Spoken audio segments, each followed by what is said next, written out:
आधी रात को मुकेश की नींद टूट गई। वह अंधेरे में फिर फिसफिसा रहा है, फिर उसे बुला रहा है, अपने पास आने को बोल रहा है। पहले दिन वह निवेदन करता, पर अब वह आज्ञा देता है। मुकेश को डर लगता है, उसके पास जाते ही उसे बहुत बुरा डर लगता है। मुकेश को डर लगता है, उसके पास जाते ही उसे बहुत डर लगता है। हर वक्त वह फिस फिस करता रहता है। पहले पहले मुकेश को अच्छा लगता है, उसे लगता उसका भी एक सीक्रेट है। सोचकर ही मुकेश को रोमांच आ जाता, इसलिए तो वह उसके पास जाता था। लेकिन आजकल वह तो उसे वहां जाने के लिए मजबूर कर रहा है।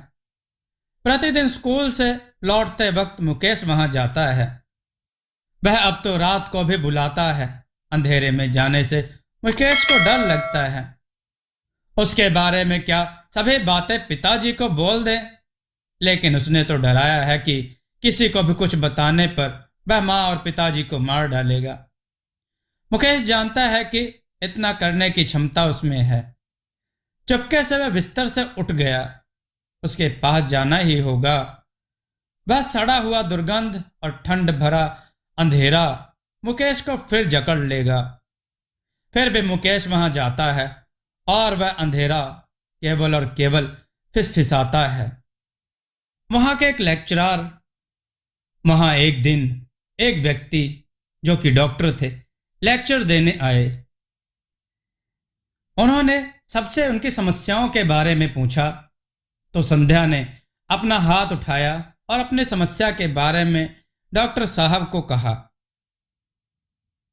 मेरा नाम संध्या है। मेरा घर उस पहाड़ के नीचे वाले टाउन में है। हम सभी मतलब मेरी पूरी फैमिली एक समस्या में पड़ी हुई है।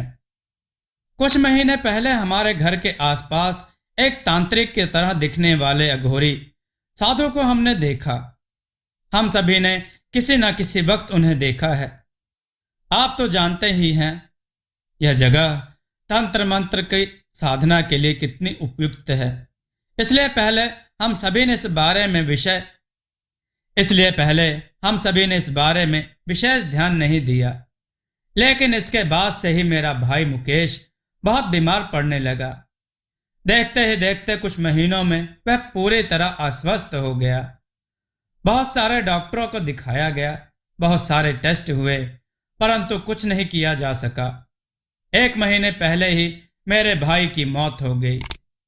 अंतिम की बात को बताते हुए उस लड़की का गला भारी हो गया। उसके दोनों आंख पानी से भर गए। खुद को संभाल कर वह फिर से बोली, हम सभी का यही मानना है कि यह सब उस अघोरी का ही किया धरा है। लेकिन क्या किया जाए, मैं कुछ भी समझ नहीं पा रही। पुलिस के पास इस बात को लेकर कैसे जाऊं? लेकिन हाँ, वह साधु हमारे घर के आसपास ही घूमता रहता है। भाई के मरने के बाद पिताजी एक दिन गुस्से में आग बबूला होकर उस अघोरी को मारने के लिए दौड़े। लेकिन आप शायद विश्वास नहीं करेंगे सर, मैंने अपनी आंखों से देखा था कि उस अघोरी के हाथ उठाते ही पिताजी बेहोश होकर वहीं रास्ते पर गिर पड़े। क्या? उसके बाद क्या? मैंने जाकर देखा तो पिताजी मानो सो रहे थे। हम सभी इस घटना से बहुत ज्यादा डर गए थे। इसके बाद आतंक से हमने घर से बाहर ही निकलना बंद कर दिया। भाई के मरने के बाद मां की स्वास्थ्य भी दिन पर दिन खराब होती जा रही है। अभी तक वह अघोरी यहां से नहीं गया, घर के आसपास ही रहता है। मैंने खुद उसे रात में अपने घर के पीछे वाले आम के बगीचे में देखा है। ज्वलंत दृष्टि से वह अघोरी मेरी ही तरफ देख रहा है। हम क्या करें, कुछ भी समझ नहीं आ रहा। सर, हमें बचाएं। लड़की के निवेदन पर वह घटना को सुनकर बहुत दुखी हुआ। अपने बात को खत्म कर वह लड़की फिर बोली, आपको तो इन सभी तंत्र मंत्र के बारे में बहुत सारा ज्ञान है। मैंने आपके लिखे दोनों किताबों को भी पढ़ा है।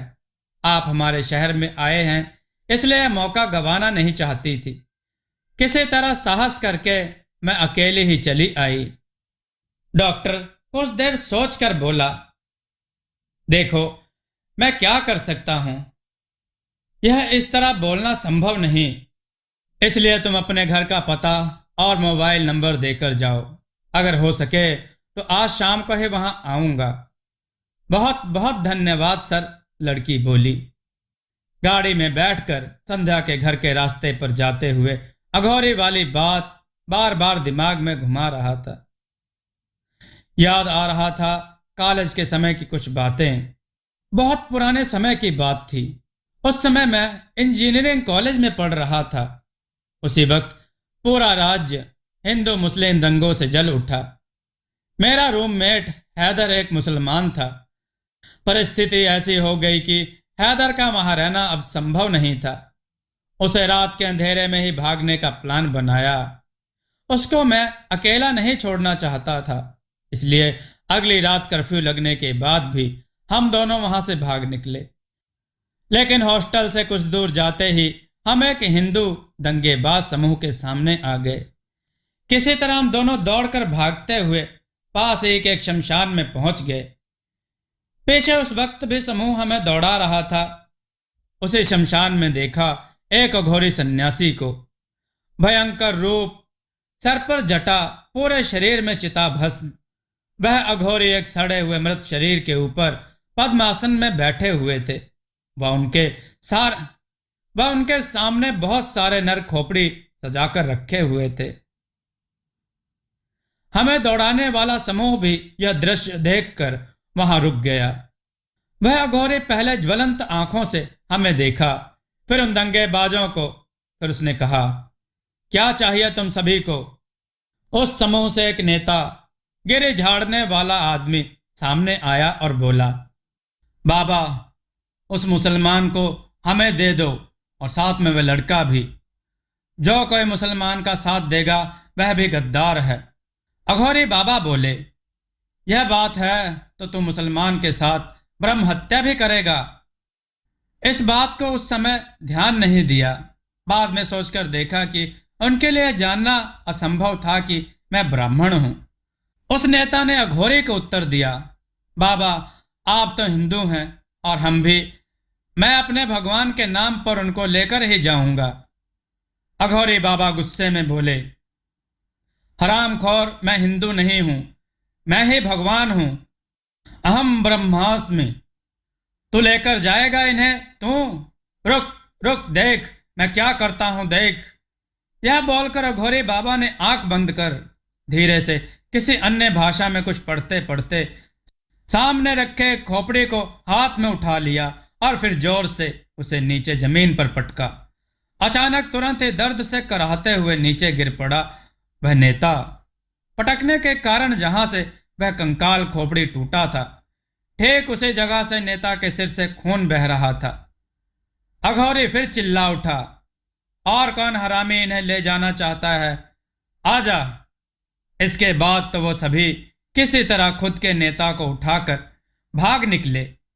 फिर अघोरी हमें देखकर बोला, जाओ, अब दोनों भाग, यहां से भाग जाओ। मैंने निवेदन करते हुए कहा, बाबा, आज रात अगर लौटा तो वह सभी हमें जरूर मार डालेंगे। आज रात यहीं पर रहने दीजिए बाबा। कुछ देर मेरी तरफ देख अघोरी इशारे से मुझे अपने पास आने को कहा। मैं डरते हुए उस तरफ आगे बढ़ा। पास जाते ही एक सड़ा हुआ दुर्गंध नाक में आया। उल्टी आ जाए ऐसा मरा सड़ा हुआ दुर्गंध। अघोरी दोनों हाथों से मेरे सर को पकड़कर मेरी आंखों में कुछ देखा, फिर कुछ देखकर आंख बंद किया और फिर बोले, महाकाल की इच्छा से देख रहा हूं तुम्हारे अंदर लक्षण है। हाँ, लक्षण है।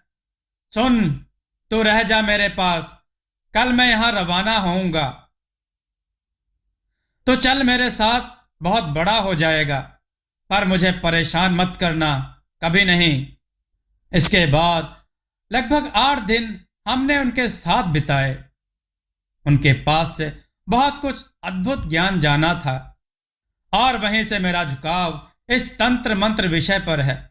इस विषय का मतलब है यह सभी अलौकिक बातें जो मनुष्य की सोच से परे हैं। उसके नियम को मैंने देखा है और चाल चलन भी। फिर भी और कुछ जानने के बारे में जिज्ञासा हमेशा बढ़ती ही गई।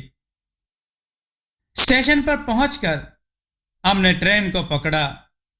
हैदर लखनऊ जाने को व्यस्त हुआ। जाने से पहले उस अघोरी ने मेरे माथे के ठीक बीच में तर्जनी उंगली को रखकर कुछ मंत्र पढ़े थे। फिर कहा था, जा जा, अब मैं तुझे कभी नहीं मिलूंगा, लेकिन तेरे अंदर साधु लक्षण हैं, इसलिए तुम्हारे अंदर कुछ शक्ति को जगा दिया है, भविष्य में काम आएंगे। 25 साल पहले की इस घटना में मैं खो सा गया था। सोच टूटी ड्राइवर की इस बात से।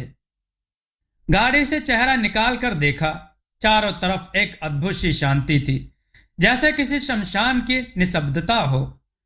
यह समय चिड़ियों के लौटने का है, लेकिन किसी भी चिड़िया की आवाज नहीं सुनाई दे रही थी। गाड़ी से उतरकर घर के चौखट पर पैर रखते ही एक अद्भुत सी अनुभूति हुई।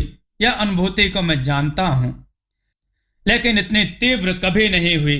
घर की तरफ बढ़ते हुए ऐसा लगा कि इस घर के आसपास के पेड़ पौधे सूख रहे हैं। पेड़ों पर पत्ते नहीं हैं, ऐसा ही कह सकते हैं। मेरे दरवाजे के पास पहुंचने से पहले ही मैंने देखा कि एक आदमी दरवाजा खोलकर बाहर आया और बोला, डॉक्टर साहब आप? हाँ, आप सचमुच आएंगे यह मैंने नहीं सोचा था। आइए अंदर। घर के अंदर जाकर देखा तो परिस्थिति और भी गंभीर थी। बाहर के मुकाबले अंदर 5 डिग्री ज्यादा ठंड है। मैं जिस कमरे में बैठा वह छोटा सा है। 2 बल्ब जल रहे हैं, फिर भी ऐसा लग रहा है कि कमरे में प्रकाश नहीं है। बल्ब की रोशनी किसी कारण से चारों तरफ फैल नहीं पा रही। परिवार के सभी ने मिलकर मुझे एक बार फिर पूरी घटना बताई। नई बात यह जाना कि मुकेश आए दिन स्कूल से घर देरी से आता था।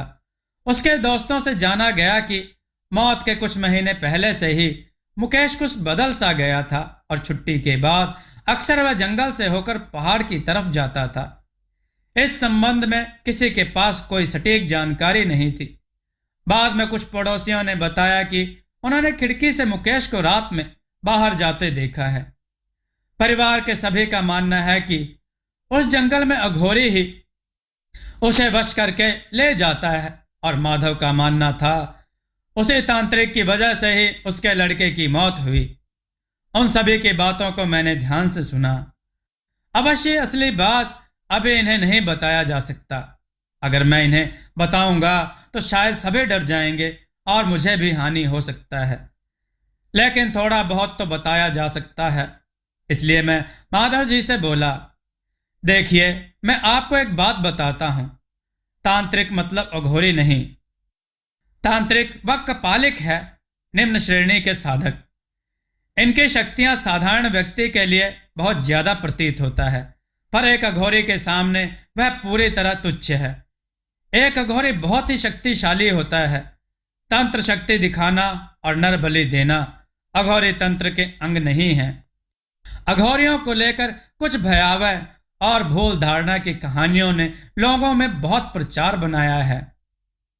उनके तंत्र क्रिया या चाल चलन अवश्य ही भयावह है, इसमें कोई संदेह नहीं, लेकिन किसी मनुष्य को क्षति पहुंचाना उनके लिए बहुत ही निम्न तरह का काम है। वह सब बहुत ही ऊंची पद्धति के साधक है। मैं पहले ही जान गया कि आगे का प्रश्न क्या होने वाला है।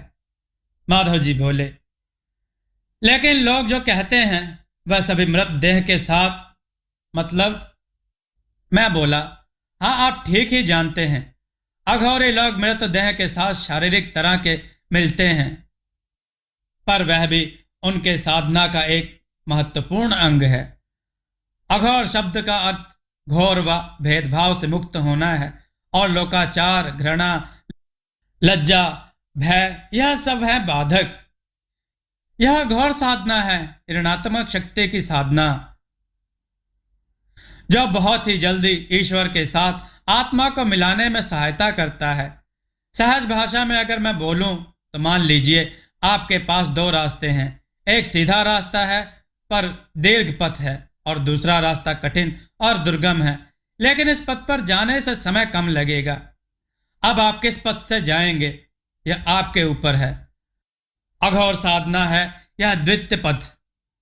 इसी तरह इसके साधना पद्धति भी अति कठिन व भयावह है। इनके खाद्य हैं जो कुछ भी वर्जित है वही सब, जिसमें मृत पशु से सूखे हुए पत्ते तक, अवश्य ही इन सबको वह कच्चा ही खाता है। अग्नि से बने खाद वह ग्रहण नहीं करते, क्योंकि हमारे शास्त्रों में कहा गया है कि अग्नि सभी को पवित्र कर देता है। इसलिए इनके साधना का एक चरम प्रक्रिया है मृत संगम, क्योंकि मृत्यु इनके लिए जीवन की तरह स्वाभाविक है। मृत व्यक्ति इनके सामने बहुत ही साधारण है। उस मृत देह से लिप्त होने के समय भी वो सब महाकाल के ध्यान में खोए रहते हैं। यह भी एक प्रकार का साधना है, खुद को सर्व बाधा, भय व घृणा से मुक्ति करने की साधना। इतने सब महत्वपूर्ण बातों को उनके दिमाग में जाने के लिए थोड़ा सा समय दिया, फिर अपने प्रसंग में लौटा। देखिए, मेरा मानना है कि मुकेश के हत्या के पीछे कोई अघोरी नहीं है। जो दोषी है वह निश्चय ही कोई साधारण तांत्रिक है। वह सब ही मनुष्यों को क्षति पहुंचाते हैं। तंत्र मत में अघोरी का स्थान है आदि साधक अर्थात महादेव के ठीक बाद ही। मनुष्य व जीवित किसी के साथ इनका संपर्क नहीं है, तो नरबलि देने का कोई प्रश्न ही नहीं उठता। संध्या के पिता ने पूछा, मतलब मंत्र से सही में मुकेश को मारा है, तब वह काल्पनिक कोई अघोरी नहीं है, तब वह कपालिक कोई अघोरी नहीं है, बल्कि कोई शैतान तांत्रिक जिसकी क्षमता बहुत ही कम है। पर आपने जो बात बोला है कि केवल हाथ उठाने से किसी मनुष्य को बेहोश कर सकता है, वह व्यक्ति भी खास शक्तिशाली है। इतनी क्षमता केवल किसी अघोर तांत्रिक के पास ही हो सकता है, और यही बात मुझे इतनी देर से सोचने पर मजबूर कर रहा है। जो भी हो, मैं अब चलता हूं। इस विषय को लेकर आज रात सोचता हूं, कल आपको बताऊंगा। घर से बाहर निकलकर जितना हो सके स्वाभाविक तरीके से चलकर गाड़ी तक आया। दरवाजे से बाहर के गेट तक आते समय मैंने अनुभव किया कि एक जोड़ा भयानक आंख मुझे देख रहा है। उसे किसी भी तरीके से यह नहीं जानने देना है कि मुझे उसकी उपस्थिति की भनक लग चुकी है। अगर ऐसा किया तो मेरे ऊपर विपत्ति आ सकती है। मेरे गाड़ी के उस घर से कुछ दूर आने के बाद मैंने शांति से सांस लिया। माधव जी को घटना की पूरी सच्चाई नहीं बताई है। कैसे उन्हें बोलूं कि उनकी शक्ति, कैसे उन्हें बोलूं कि उनके क्षति करने की चाह, कैसे उन्हें बोलूं कि उनको क्षति पहुंचाने की चाह वाला वह अशुभ शक्ति उनके स्वयं के घर में ही है। हाँ, उस घर की महिला मतलब संध्या की मां पूरी तरह से एक अशुभ शक्ति के कब्जे में है। घर में जाते ही मैं समझ गया था वह पूरी तरीके से शैतानी शक्ति के कब्जे में है, बहुत ही शक्तिशाली शैतानी शक्ति के। उस रात नींद नहीं आ रहा था। आंख बंद करते ही दिखता वह दृश्य, महिला के ठीक पीछे जमा हुआ काला अंधकार, लेकिन उस अंधकार का एक आकृति था। ठीक कोई उनके दोनों कंधों पर हाथ रखकर खड़ा है। उस अंधकार के भीतर से दो जलते हुए आंख मानो मुझे ही घूर रहे हैं। उस दृष्टि को नजरअंदाज करके किस तरह से उतने समय मैंने स्वाभाविक तरीके से बात किया था, वह केवल मैं ही जानता हूं। कुछ तो करना होगा, लेकिन क्या कर सकता हूं? अद्भुत शक्तियों के साथ यह पहली बार मेरा सामना नहीं है। इससे पहले भी मेरा दूसरे जगत की ताकतों से आमना सामना हुआ है, पर निस्संदेह कोई भी इतना भयानक नहीं था। यह शैतान बहुत ही ताकतवर है। यही सोचते सोचते आधी रात को झपकी जैसी आई थी। नींद खुल गया एक फिसफिसाहट के शब्द के साथ। आंख खोलते ही जो देखा उससे मेरा हृदय बंद होने के कगार पर आ गया था। ठीक मेरे चेहरे का आमना सामना, छत से पीठ लगाकर छिपकली की तरह चिपटा हुआ एक विकृत शरीर, उसी महिला की शरीर, माधव जी की पत्नी का शरीर, पर वह अब उनके वश में नहीं है। वह लाल जलती हुई आंख, ओह, विकृत भयानक चेहरा देख रहा है सीधा मेरी तरफ। इसका मतलब मैं उसे धोखा नहीं दे पाया। वह जान गया था, आज शाम ही वह जान गया था कि मैं उसके अस्तित्व को जान गया हूं। चिल्लाने की भी शक्ति नहीं है, हाथ पैर मानो जम गए हैं, हिलाने की भी शक्ति नहीं है। वह शैतान मेरे ऊपर कूद पड़ा। अब उसका विभत्स चेहरा मात्र कुछ इंच दूर है।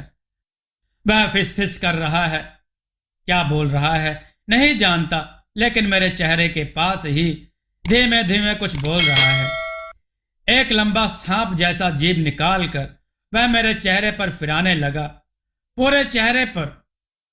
मेरा दिमाग और सहन नहीं कर पा रहा। इसी आतंक में बार बार दिमाग सुन्न हो जा रहा है। अगर ऐसा ही चला तो कुछ ही देर में मेरी मृत्यु निश्चित है। मेरी आंखों के सामने अंधकार उतरने लगा। केवल कानों में आ रहा है वही फिसफिसाहट। तुरंत ही गुरु के द्वारा प्राप्त गंभीर ज्ञान लौट आया। उस ज्ञान को मैं गुनगुनाने लगा। वह शैतान अभी भी मेरे ऊपर ही है, लेकिन अंधकार कमरे में तीसरे व्यक्ति के उपस्थिति को जाना। बाईं तरफ देखा, एक विकट दिखने वाला अघोरी हाथ में त्रिशूल उठाकर मंत्र पाठ कर रहा है। तुरंत ही उस त्रिशूल को चला दिया मेरे ऊपर बैठे शैतान की तरफ। एक झटके में त्रिशूल उस शैतान को ले जाकर दीवार में गाड़ दिया, पर उस विकृत देह ने एक झटके से खुद को उस त्रिशूल से मुक्त कर लिया। लेकिन कंधे की एक टुकड़ा मांस उसे त्रिशूल के साथ धंसा रहा।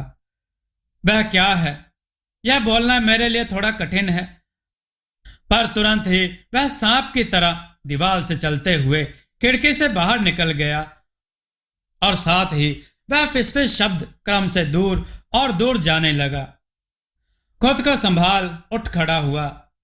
तब तक वह अघोरी बेड पार कर दीवार से त्रिशूल को खोल लिया है। पास आकर उन्होंने कंधे को हिलाकर बोला, उठ उठ, होश में आ, समय नहीं है, उस लड़के के घर पर खबर दो। कि क्या बोले? उत्तेजना से तब भी मेरे शब्द अटक रहे थे। अघोरी बोला, मैंने इतने दिन प्रतीक्षा की कि कब वह शैतान उस घर को छोड़कर निकलेगा, इसलिए उस घर के आसपास घूम रहा था। आज शैतान को रात में निकलते देखते ही पहले घर गृह बंधन कर दिया। वह शैतान अब उस घर में नहीं जा सकता। मैं तब भी ठीक से सब कुछ समझ नहीं पा रहा था, केवल अघोरी की तरफ देख रहा था। वह बिगड़कर बोले, यह मूर्ख बात समझ नहीं पा रहा, उस लड़की को खबर पहुंचा। यह शैतान उसके घर में नहीं जा पाएगा, इसलिए पति और लड़की को बाहर बुलाएगा और बाहर आते ही उन दोनों को मार डालेगा। खुद के इस यंत्र से उसे खबर पहुंचा। अघोरी का इशारा मेरे तकिए के पास रखे मोबाइल के तरफ था। अब समझा, यंत्र का मतलब मेरे मोबाइल के बारे में कह रहे हैं। पूरी बात मेरे सामने ठीक न होने के बाद भी अंतिम के बातों को समझ गया हूं। तुरंत ही संध्या को फोन लगाया। नहीं जानता कितनी रात को फोन आने पर क्या सोचेगी। कुछ देर रिंग होने के बाद उसने फोन उठाया। हेलो संध्या। हाँ हाँ, मैं डॉक्टर बोल रहा हूं। ठीक से सुनो, मेरे पास ज्यादा समय नहीं है। तुम्हारी मां को एक अशुभ शक्ति ने पकड़ा हुआ है। हाँ हाँ, ठीक ही बोल रहा हूं, तुम्हारी मां को ही। इस मुहूर्त उनके कमरे में जाने पर देखोगी वह बिस्तर पर नहीं है, क्योंकि कुछ देर पहले वह हमला करने मेरे रूम में आई थी। हाँ, यह अशुभ शक्ति तुम्हारे भाई की मृत्यु का भी दोषी है। मेरे बात को ध्यान से सुनो। तुम्हारी मां अब घर के अंदर नहीं आ पाएंगी, क्योंकि मंत्र से तुम्हारा घर इस समय सुरक्षित है, इसलिए वह अशुभ शक्ति तुमको और तुम्हारे पिता को बाहर बुलाएगी। लेकिन भूल से भी तुम सब बाहर नहीं निकलोगे। मैं फिर कह रहा हूं, भूल से भी तुम सब दरवाजा नहीं खोलोगे। अगर तुम दोनों निकल गए तो तुम्हारी मृत्यु होगी। हाँ, याद रखो, कोई बाहर ना निकले। मैं कुछ देर बाद तुम्हें फिर फोन करता हूं। इतना बोलकर मोबाइल रख दिया। उठकर अघोरी को बोला, चलिए हम दोनों को उनके घर पर जाना होगा, उनको विपत्ति आ सकती है। अघोरी ने मुझे आश्चर्यचकित जवाब दिया, नहीं नहीं, उससे भी जरूरी काम है हमें, चल मेरे साथ। सोच नहीं पा रहा था कि क्या बोलूं, इसलिए उनको बाबा कहकर संबोधित किया। कहाँ चलो बाबा? मैं तो कुछ भी समझ नहीं पा रहा। आप कौन हैं? अघोरी बोला। चुप रह, इस युद्ध में तेरी भी भूमिका है। समय आने पर तुझे सब कुछ बता दूंगा। गेस्ट हाउस का दरवाजा खुलते देख चौकीदार मुझे कुछ बोलने जा रहा था, लेकिन अघोरी की आंखों को देखकर उसके मुंह से ना निकला। लेकिन अघोरी की आंखों को देखकर उसके मुंह से कुछ ना निकला। मैं जल्दी से गाड़ी में बैठा। अघोरी मेरे पास ही बैठा। अघोरी के पास बैठते ही नाक में गंध आई। इस अघोरी के शरीर से भी मरा सड़ा गंध आ रहा है, इसलिए शीशा खुला ही रखा। गाड़ी को स्टार्ट कर अघोरी से पूछा, किस तरफ जाएंगे? उत्तर की तरफ चल, उधर एक कब्रिस्तान है। मन में हजारों प्रश्न उठने पर भी अघोरी के निर्देश अनुसार गाड़ी आगे बढ़ाया। कुछ भी पूछने का साहस नहीं कर पा रहा। शायद यही देखकर अघोरी बाबा स्वयं ही बोलने लगे। सुन, इस जगत के अलावा और भी कई जगत हैं जो हमारे साथ ही चलते हैं, हमारे आसपास ही अवस्थान करते हैं, किंतु हम उसे अनुभव नहीं कर पाते। वह जगह केवल भरा हुआ प्रेत है। वह जगह केवल भरा हुआ है प्रेत, पिचास, डाकिन, हाकिन, शैतान, जो प्रवृत्ति में बहुत ही भयंकर हैं। ये सभी प्रतिपल इस जगत में आने की चेष्टा कर रहे हैं। कुछ असीम शक्तिशाली सत्ता इसे करने में भी सफल होते हैं बीच बीच में, जो कि प्रकृति के विपरीत है, महाकाल के नियम के विरुद्ध है। ठीक वैसा ही घटा था आज से कई सालों पहले। एक बार एक शैतान चला आया था इस जगत में। हम महादेव के संतान अघोरियों ने मिलकर उस शैतान को कैद किया था इस उत्तर पूर्वी एक गुफा में। बहुत साल वह वहीं पर था, लेकिन उसके बाद इतना बोलकर अघोरी थम गया। मैं उत्सुक होकर बोला, उसके बाद बाबा? उसके बाद क्या? समय के साथ साथ बंधन मंत्र की शक्ति कम होने लगी, जिसके फलस्वरूप वह शैतान मुक्ति ना पाने के बावजूद वह बाहर के मनुष्यों से संपर्क करने में सक्षम हुआ। खुद के फिसफिसाहट से मुकेश नाम के एक छोटे लड़के को खुद की तरफ आकर्षित किया। वह शैतान तब भी उतना शक्तिशाली नहीं था, इसलिए खुद का शिकार बनाया दुर्बल मन के व्यक्ति को, मतलब मुकेश नामक लड़के को। वह शैतान उसे खुद के पास बुलाता था, पश्चिम में जंगल से ढके उस गुफा में। वह लड़का जितनी बार वहां जाता, वह शैतान उतना ही प्राण शक्ति उससे चूस लेता। इसलिए वह लड़का दिन प्रतिदिन दुर्बल होता गया और शैतान शक्तिशाली होता गया। बाद में शैतान इतना शक्तिशाली हो गया कि उसने कैद से खुद को मुक्त कर लिया और उस लड़के मुकेश के शरीर में प्रवेश कर गया। मैं जब यहां आया तब तक बहुत देर हो गया था। उस लड़के को बचाने का कोई उपाय नहीं था। उस शैतान की शक्ति इतनी बढ़ गई कि उसने उसके मां पर भी कब्जा कर लिया। उस शैतान के उस घर में रहते मेरा वहां अंदर जाना संभव नहीं था। खुद की काली शक्तियों से मुझे बाधा देता था, जिस कारण से मैं इतने दिन उस घर के आसपास ही घूमता रहा। अपेक्षा में था एक सही समय के, और आज रात तूने उसे कर दिया। इतने देर बाद मैं कुछ कुछ समझ पाया। मुझे खुद के घर में देखकर वह सतर्क हो गया था। शैतान समझ गया था कि मैं सब कुछ जान गया हूं।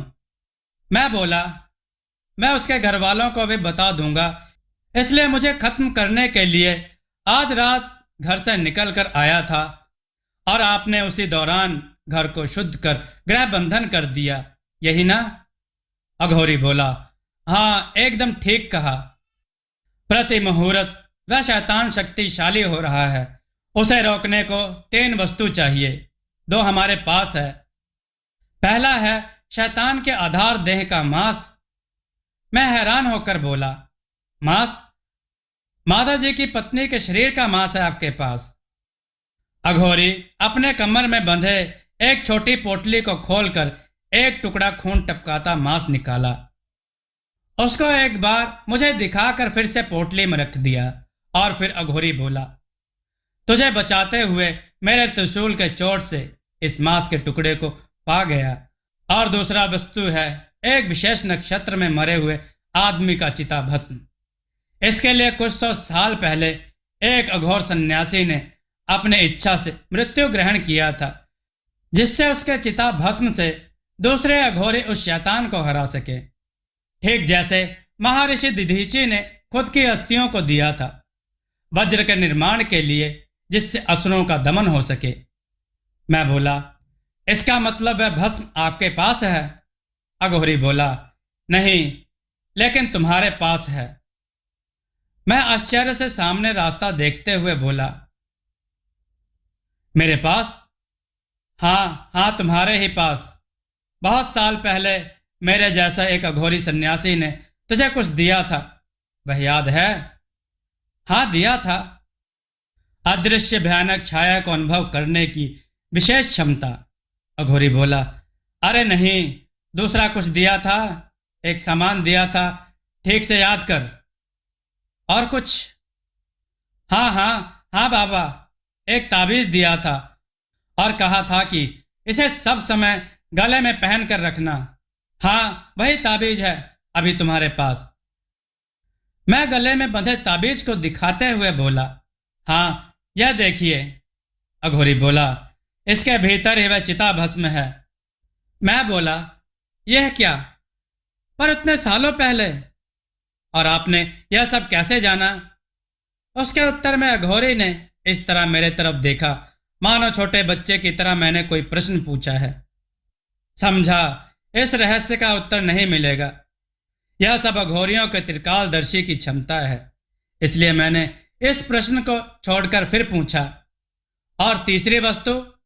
अघोरी बोला, और तीसरी वस्तु है शैतान से मुक्ति के लिए सबसे पहले जिस शरीर का इस्तेमाल किया है उसका मृतदेह।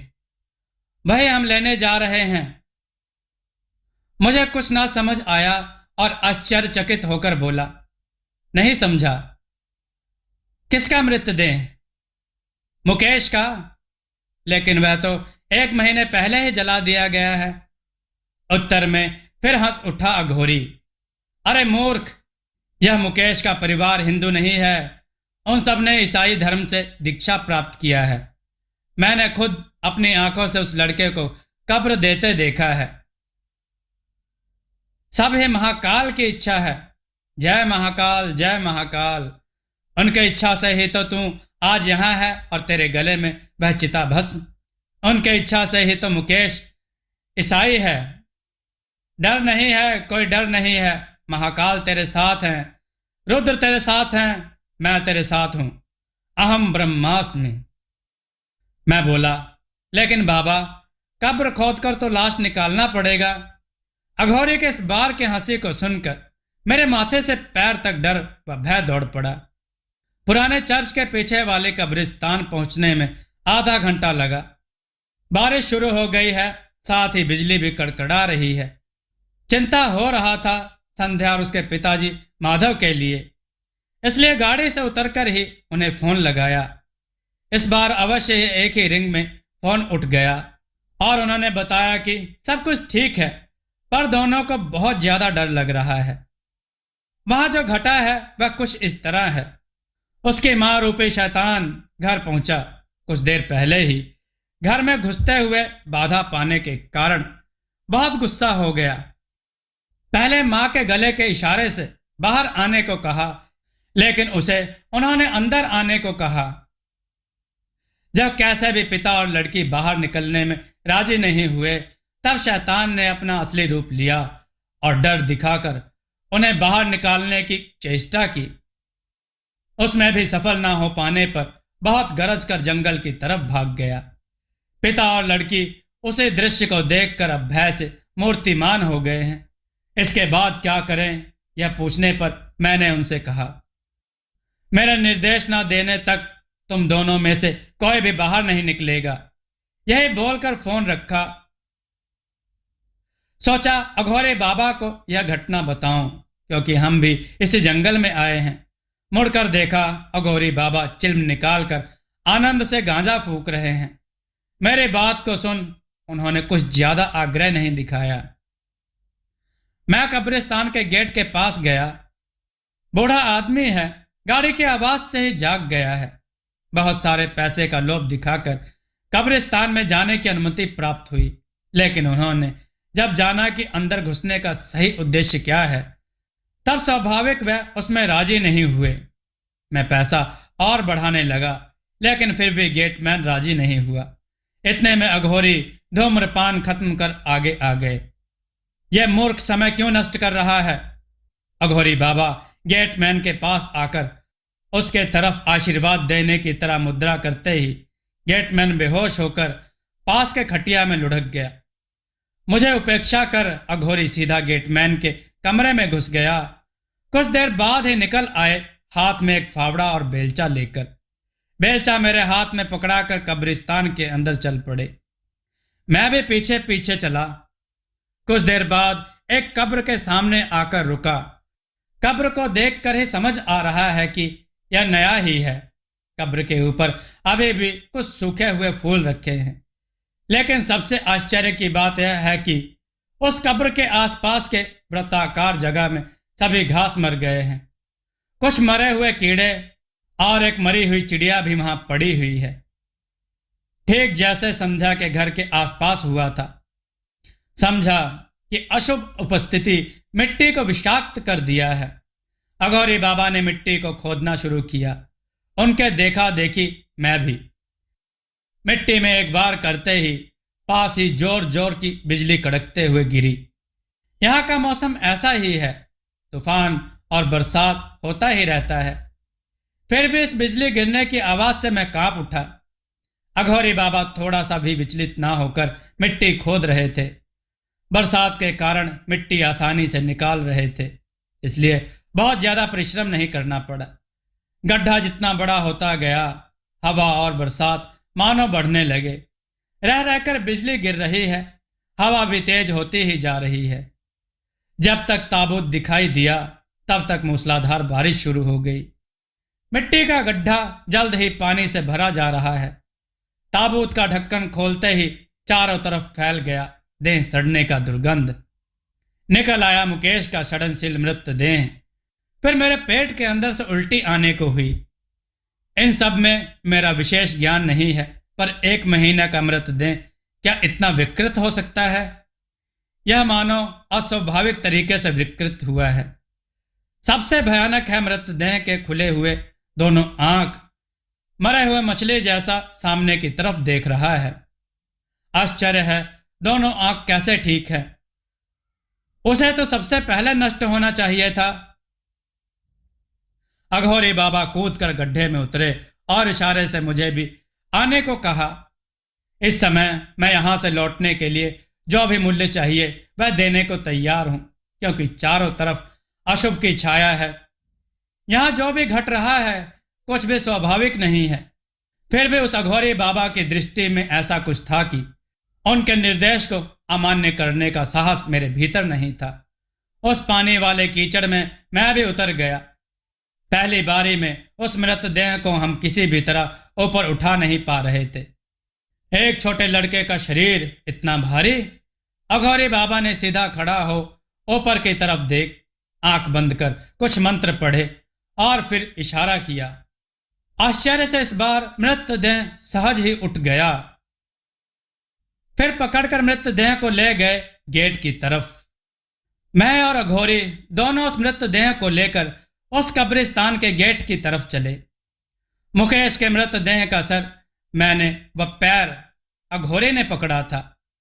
अभी गेट के पास पहुंचने ही वाले थे कि उस मृतदेह में हलचल होने लगा। वह मृतदेह कांप उठा और तुरंत ही अघोरी से पैर छुड़ाकर मेरे ऊपर चिल्लाते हुए लपक पड़ा। मैं वहीं जमीन पर धड़ाम से गिर पड़ा और वह मृतदेह मेरे सीने पर चढ़कर मेरे गले को जोर से पकड़ लिया।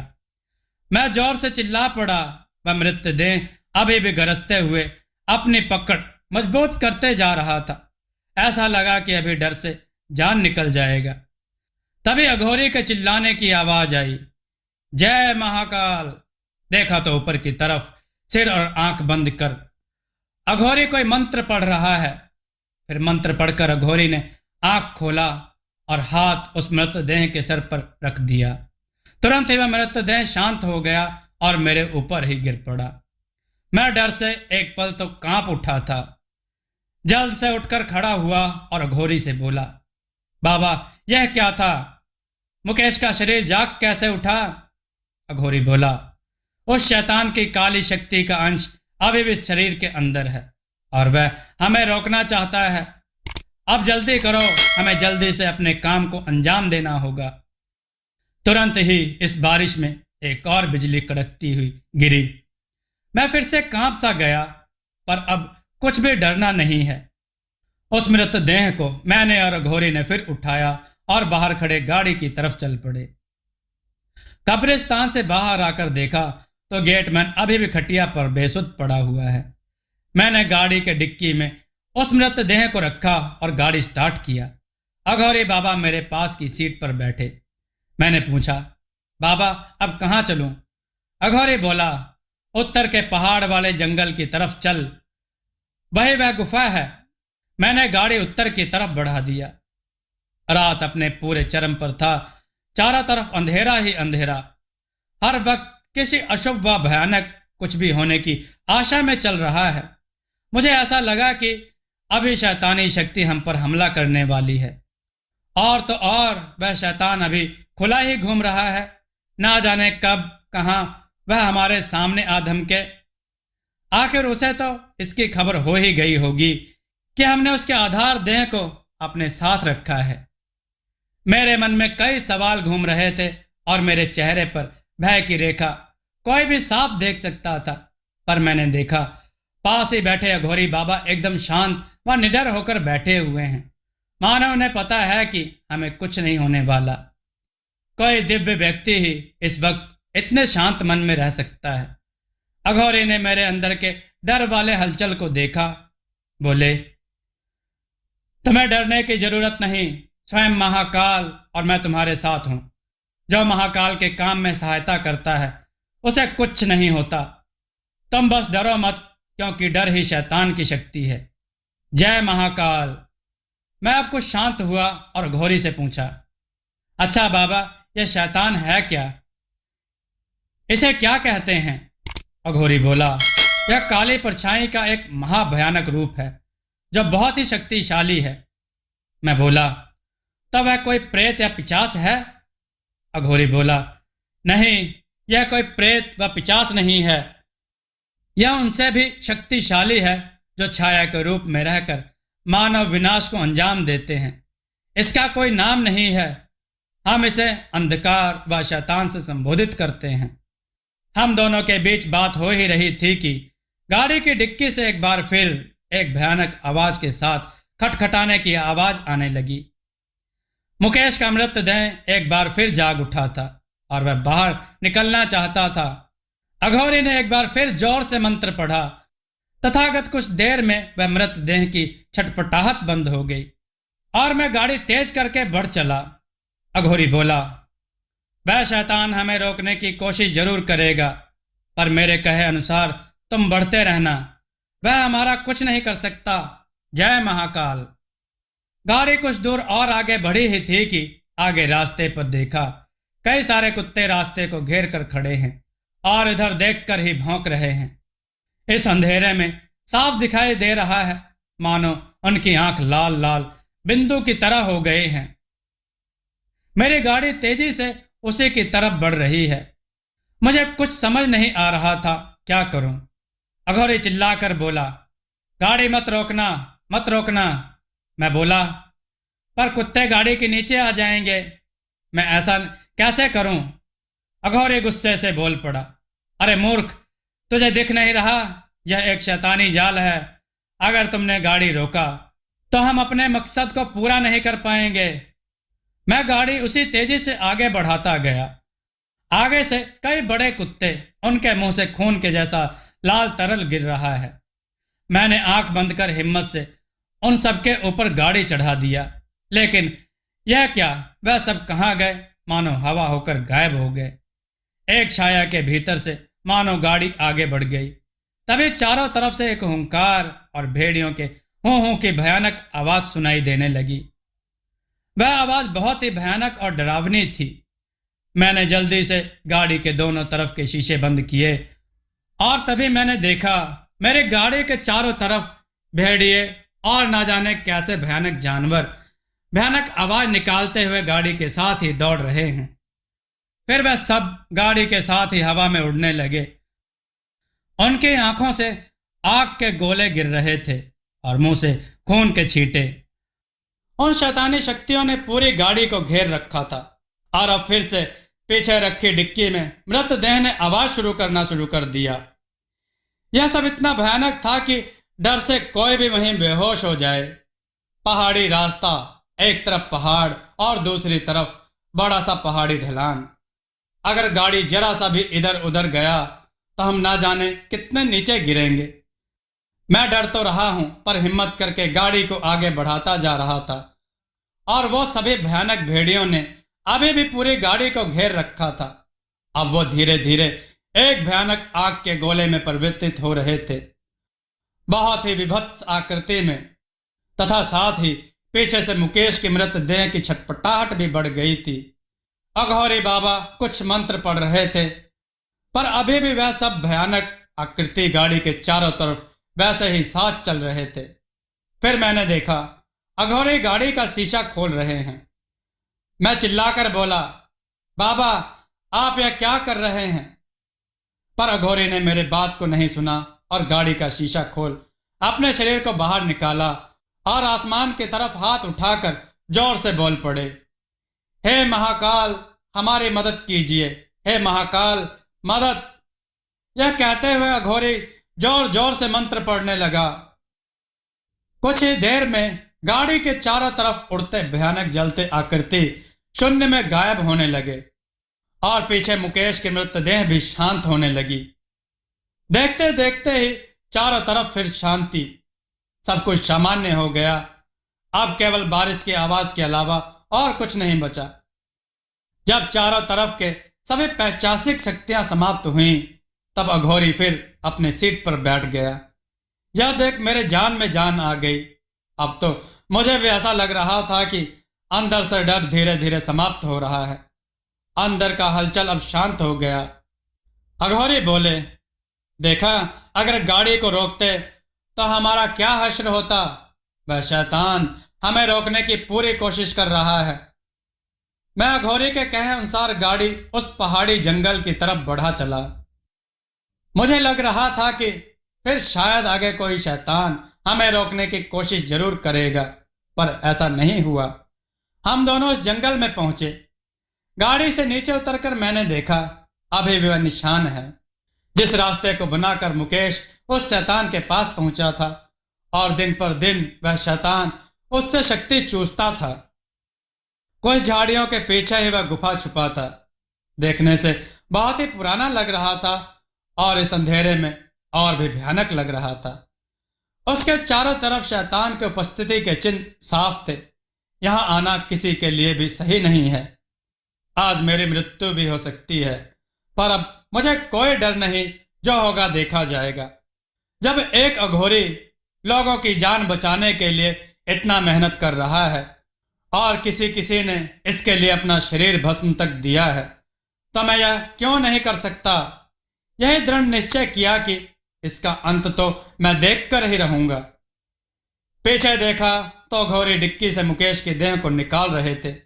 फिर अघोरी ने उसके देह को अपने कंधे पर ऐसे रखा जैसे विक्रम के कंधे पर बेताल। मुकेश के शरीर को कंधे पर उठाकर अघोरी मेरे पास आया और मुझसे बोला, बेटा जो कुछ भी मैं अंदर करने जा रहा हूं वह तुम्हें भयावह लगेगा, पर तुम डरना नहीं, महाकाल हमारे साथ हैं। अघोरी उस मृतदेह को कंधे पर रख गुफा के अंदर बढ़े। उन्हें अनुसरण करते हुए मैं भी अंदर गया। बाहर छाया है गहरा अंधेरा, साथ ही बारिश भी हो रही है। चारों तरफ से पैशाचिक संकेत साफ है। मैं एक ऐसे कर्म में लिप्त हो चुका हूं जिससे कई और लोगों की जान बच सकती है, पर अभी और इस रात मेरा प्राण बचेगा या नहीं यह तो भगवान ही जानते हैं। एक दिव्य अघोरी मेरे आगे चल रहा है। उनकी शक्तियों का अनुभव व दृश्य मैंने साफ देखा है, इसलिए अब मन में डर कुछ कम हुआ है। अघोरी मुकेश के मृतदेह को कंधे पर उठाकर उस गुफा के अंदर बढ़े। मैंने उनका पथ अनुसरण किया, हाथ में छोटे से टॉर्च को लेकर। जब गुफा के अंदर पहुंचा तो देखा अघोरी ने ना जाने कहां से कई प्रकार के सामान को पहले ही इकट्ठा करके रखा था। वहां तंत्र के कुछ सामान, नर खोपड़ी और भी ना जाने कैसे कैसे लाल पीले सिंदूर, तेल। अघोरी ने मुकेश के मृतदेह को नीचे रखा और अपने त्रिशूल को वहीं सीधा गाड़ दिया। एक छोटी सी धूनी जलाई, फिर आंख बंद कर कुछ मंत्र पढ़ने लगे। अघोरी ने मंत्र खत्म किया, फिर वहीं रखे लाल रंग के सिंदूर और तेल को आग में डाला और फिर मुझसे कहा, इस सिंदूर से उस लड़के के चारों तरफ एक घेरा बनाओ। मैंने उनके बताए अनुसार ऐसा ही किया। फिर अघोरी ने अपनी पोटली से उस राक्षस के शरीर के एक टुकड़े को निकाला और फिर उसे वहीं सामने रख दिया। अब मुझे कुछ कुछ समझ आ रहा है। मतलब यह कि मुकेश का मृत शरीर उसे बुलाने का एक जरिया है और वह मांस का टुकड़ा जिससे उसके शरीर में दिव्यता को तंत्र द्वारा प्रवेश कराना है और मेरे गले में बंधे इस ताबीज के भस्म से उस राक्षस को कैद करना है। मुझे तो सोचते हुए भी भय का अनुभव हो रहा है कि आखिर आगे क्या होगा, पर फिर भी अघोरी पर मुझे पूरा भरोसा था कि अब मुझे कुछ नहीं होने देंगे। अब देखा तो अघोरी उस मांस के टुकड़े को निर्धारित कर कुछ मंत्र की जाप और उस पर सिंदूर डाल रहे हैं। जब वह मंत्र जाप समाप्त हुआ तो उन्होंने मुझसे वह ताबीज मांगा। फिर उस ताबीज को खोला तो मैंने देखा, हाँ, उनके कहे अनुसार ठीक उसी में भस्म था। अब उन्होंने अपनी पोटली से एक शराब की बोतल निकाली और एक खोखली खोपड़ी ली, फिर उसमें शराब डाली, फिर एक चुटकी भस्म और कुछ मंत्र पढ़ उसे पी गए। आश्चर्य, जैसे ही अघोरी ने उसे पिया तुरंत ही उनके दोनों आंख आग की तरह जल उठे और शरीर भी अजीब तरीके से कांप सा उठा और आवाज में भी एक अजीब सा परिवर्तन हुआ। जो कुछ भयानक था वह और भयानक हो गया। जय महाकाल, जय रुद्र, यह कहते हुए वह एक बार फिर पागलों की तरह मंत्र पढ़ने लगे। फिर उठकर मेरे पास आ गए और मेरी आंखों में झांका। मैं साफ देख रहा था कि उनकी दोनों आंख पूरी तरह से लाल थी। मेरे चेहरे को देखते हुए वह बोले, तू डर रहा है? कैसा डर? मैं तेरे साथ हूं, अहम ब्रह्मास्मि। यह कहते हुए उन्होंने मेरे चारों तरफ एक वृत्ताकार गोला बनाया, जैसे मैंने मुकेश के शरीर के चारों तरफ बनाया था। अघोरी बाबा बोले, यहां कुछ भी हो जाए, चाहे मुझे कुछ भी हो जाए, तुम इस व्रत के बाहर मत आना। अगर तुमने ऐसा किया तो मृत्यु निश्चित है। और एक बार भी अपने डर को मत दिखाना, साहसी हमारा अस्त्र है। इतना कह अघोरी फिर अपनी जगह जाकर बैठ गया और मुकेश को संबोधित कर मंत्र पढ़ने लगा। ठीक इसी समय मुझे महसूस हुआ, हाँ, कुछ है जो बहुत भयानक है और वो इधर ही आ रहा है। वह राक्षस आ रहा है। चारों तरफ के वातावरण में एक अजीब सी घुटन फैलने लगी। अघोरी बाबा पागलों की तरह मंत्र पढ़ रहे थे और मेरा दिमाग उस शैतान को नजदीक और नजदीक आते हुए महसूस कर रहा था। पर यह क्या? इस वक्त मेरे मन में एक सवाल उठा कि आखिर उस शैतान को बंदी कहां बनाया जाएगा? आखिर बंदी बनाने का आधार क्या होगा? यह सोच ही रहा था कि एक भयानक गर्जना से पूरा गुफा कांप उठा। हाँ, वो शैतान अपने रास्ते में बाधा को पाकर हमें खत्म करने आ धमका है। फिर एक भयानक गर्जना और दौड़ते हुए सामने आया, एक आधा शैतान और आधा महिला का शरीर, और फिर वह एक महिला में बदल गया। फिर वह भयानक आवाज में हंसने लगा। उधर अघोरी बाबा तेजी से मंत्र पढ़ते जा रहे थे, हे महाकाल कृपाल। और इसके कुछ देर बाद ही उस शैतान ने अपना असली रूप दिखाया। वह महिला धीरे धीरे बदलने लगी। पहले उसके चेहरे से निकला एक भयानक सा विकृत और विभत्स चेहरा, बड़े बड़े दांत। फिर उस महिला का पूरा शरीर बदल गया एक भयानक शैतान के रूप में। कितना भयानक व विभत्स शरीर, यह देख मैं तो मानो डर से बेहोश हो जाता। अघोरी जोर से मंत्र पढ़े जा रहे थे। वह शैतान मेरी तरफ बढ़ा। एक झपट्टा मारा मेरे तरफ, पर जैसे ही उस वृत्ताकार चिन्ह से टकराया वहीं छिटक कर जा गिरा। अब जब वह शैतान उठा तो फिर से भयानक तरीके से गरज पड़ा। मैंने अघोरी की तरफ देखा तो वह फिर से शराब पीते हुए उठ खड़े हुए और जय महाकाल कहते हुए सामने रखा वह मांस का टुकड़ा आग में डाल दिया। जैसे ही अघोरी ने ऐसा किया, वह शैतान एक बार फिर चीख सा उठा और अब वह दौड़ा मुकेश के मृतदेह की तरफ, पर वहां भी उस व्रत से बाधा पाकर अघोरी की तरफ बढ़ गया। अघोरी ने ना जाने कौन से मंत्र को पढ़कर उस शैतान की तरफ त्रिशूल को फेंका, पर वह शैतान उस त्रिशूल से बचकर सीधे अघोरी की तरफ लपका और जाकर अघोरी के गले को पकड़ लिया।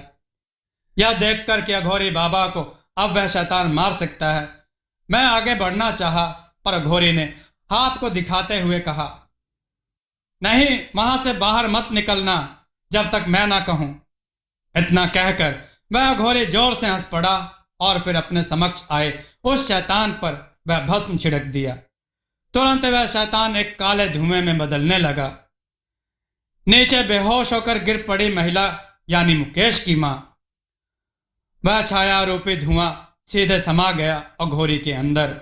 मैं कांप सा उठा। मुझे पता चल गया, हाँ, मैं जान गया कि उस शैतान को बंदी बनाने का आधार कुछ और नहीं, अघोरी का शरीर स्वयं है। मैं चिल्ला उठा, बाबा, आपने यह क्या किया? पर अपनी दैव्य शक्ति के कारण उन्होंने अपने ऊपर अब भी संतुलन बनाए रखा था। वह अब भी अपने मंत्र के उच्चारण को कर रहे थे, पर धीरे धीरे फिर उन्होंने पास ही रखे ताबीज से भस्म को अपने माथे पर लगा लिया। अंदर के शैतान के मुंह से अब चीख निकला। मैंने साफ देखा, अब उन पर शैतान का असर धीरे धीरे बढ़ता जा रहा था और मैं कुछ समझ ही नहीं पा रहा था कि अघोरी ने ऐसा क्यों किया।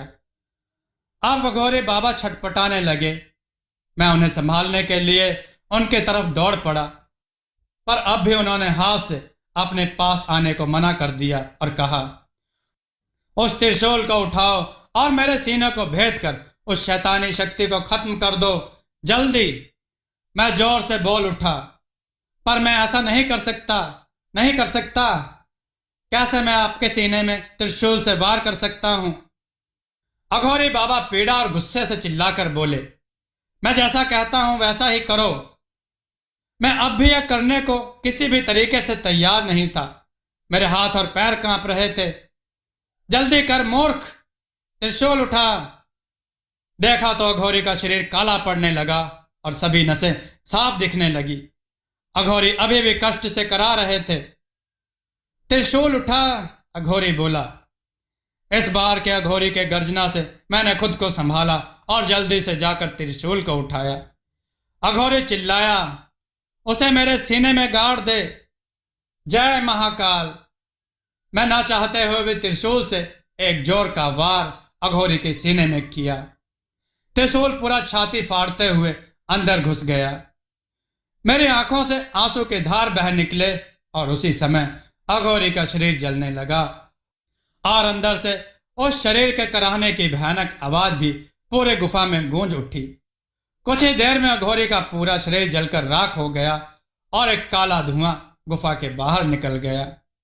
मैं खुद को संभाल नहीं पा रहा था। अभी कुछ देर पहले मैंने क्या किया यह मुझे समझ नहीं आ रहा था, और हो भी क्यों ना, अभी कुछ देर पहले सामने बैठा एक आदमी जलकर क्षण भर में राख हो गया। कुछ देर वहीं बैठा रहा। आंख भी सब दृश्य बार बार दोहराकर आंसू निकाल रही थी। आंखें केवल उस अघोरी बाबा को खोज रही थी, पर जनमानस के कारण उन्होंने स्वयं को बलि कर दिया। करीब आधे घंटे वैसे ही बेसुध अवस्था में बैठे रहने के बाद मैं खुद को संभाल कर गुफा के बाहर आया। बाहर बारिश रुक गई।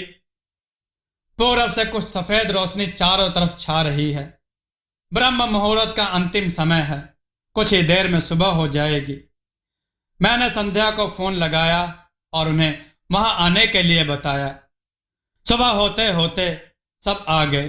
संध्या की मां ठीक थी, पर अभी भी बेहोश थी। संध्या बोली, वह अघोरी भी आपके साथ थे ना सर? वो कहाँ गए और क्या हुआ यहाँ? मैंने बोला, उन्होंने ही तुम्हारी माँ को बचाया है और हम सबको भी। फिर तुम सबके आने से पहले ही वह अपने धाम को चले गए। संध्या के पिता ने मुकेश के शरीर को कब्रिस्तान से लेकर आने के कारण कुछ गुस्सा किया, पर जब उन्हें बताया कि यह जरूरी था तब वे शांत हुए।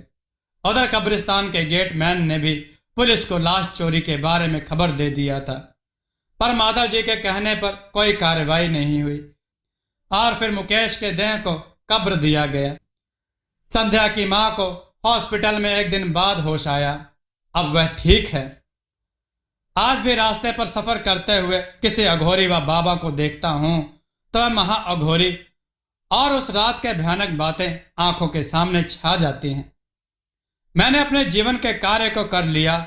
ठीक इसी तरह कई और शैतान इस दुनिया में आएंगे तो कोई महा अघोरी तांत्रिक और मेरे जैसा आम आदमी इसे फिर दोहराएंगे। यह चलता रहेगा क्योंकि प्रकृति अपना संतुलन हमेशा बनाए रखेगी और ऐसे पैशाचिक शक्ति के लिए यहाँ कोई जगह नहीं है। दोस्तों, आपको यह कथा कैसी लगी? अपने विचार और सुझाव कमेंट में जरूर दें। हमारी कथाओं को लाइक करें, हमारे चैनल को सब्सक्राइब करना न भूलें। हमारी कथाओं को शेयर जरूर करें जिससे लोगों को अच्छा ज्ञान प्राप्त हो। जय श्री राम भक्तों।